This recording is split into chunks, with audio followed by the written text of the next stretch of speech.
අද අපි Lanka driver YouTube channel එකකින් ඔයාලත් එක්ක සම්බන්ධ වෙලා කතා කරන්න බලාපොරොත්තු වෙන්නේ රියදුරෙක් විදිහට මහා මාර්ගයේ වාහනයක් ධාවනය කරනවා නම් මොන වගේ දෙයක්ද හිතන්න ඕනේ කියන එක සම්බන්ධයෙන්. ඔයාලා මේ දේවල් සමහරවිට පිට කලින් හම්බෙලා නැතුව ඇති. මෝටර වාහන පනතේ නීතිය සඳහන් වෙන යම් කාරණා කිහිපයක් මම අද කියන්න බලාපොරොත්තු වෙනවා.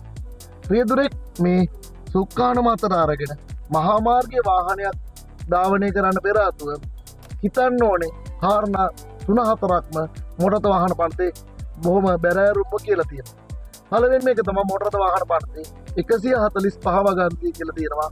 යම්කිසි මොටර වාහනයක් මහා මාර්ගය තුල ධාවනය කරන්නේ නම් එම මොටර වාහනය තුල සිටින යම් පුද්ගලයෙකුට හෝ දේපලකට ඒත් එක්කම මොටර වාහනයේ පිටත මහා මාර්ගයේ සිටින පුද්ගලයෙකුට හෝ මහා මාර්ගයේ දේපලකට ඒත් එක්කම මහා මාර්ගයෙන් පිට සිටින පුද්ගලයෙකුට හෝ ඇති යම් දේපලකට අනතුරක් හර්ධරයක් අපහසුතාවයක් හෝ හානියක් වීමට හෝ වීමට ඉඩ නොමැති බවට සියලු කාරණා සම්බන්ධයෙන් තත්ත්වයක් ඇත්නම් මිස මහා මාර්ගයේ වාහනයක් ධාවනය නොකළ යුතුයි.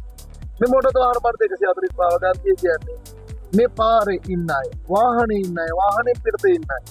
ඒ කියන්නේ මේ ලෝකේ ඕනම තැනක ඉන්න පුද්ගලයෙකුට හර්ධරයක් හෝ අපහසුතාවයක් හෝ හානියක් වෙන්නත් බෑ, වෙන්න ඉඩ තියන්නත් බෑ.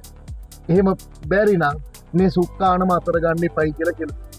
අන්නේ තත්ත්වයට මේ වාහනය යාවත් කාලීනව ඒත් එක්කම වාහනේ දිනෙදා මේකේ කාර්මික තත්ත්වය මනා තත්ත්වයක තියාගන්න.